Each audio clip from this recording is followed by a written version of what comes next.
ولقد أخذ الله ميثاق بني إسرائيل وبعثنا منهم 12 نقيبا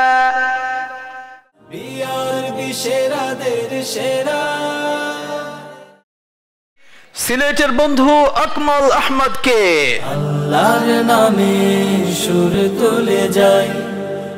السلام عليكم ورحمة الله وبركاته। وعليكم السلام ورحمة الله وبركاته. أهلا وسهلا ما شاء الله أكمل.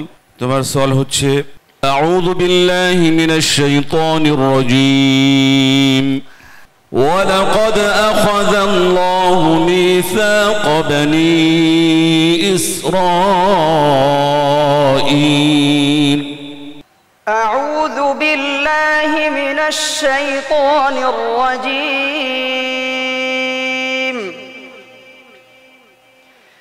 بسم الله الرحمن الرحيم.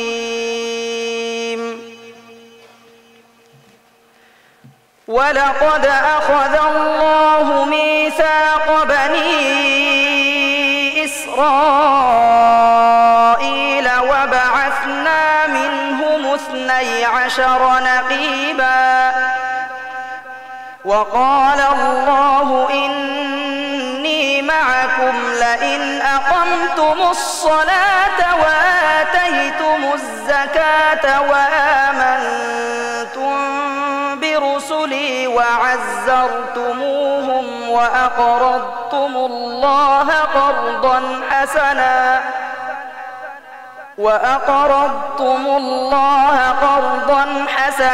لأكفرن عنكم سيئاتكم ولأدخلنكم حسبك.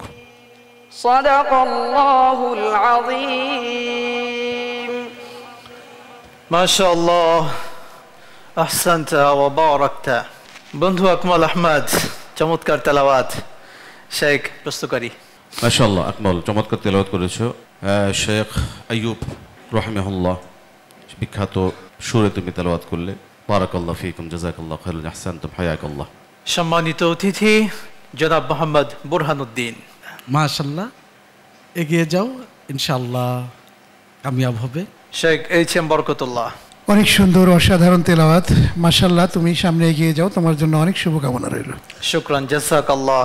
বন্ধু আকমল আহমদ এগিয়ে যাও ইনশাআল্লাহ।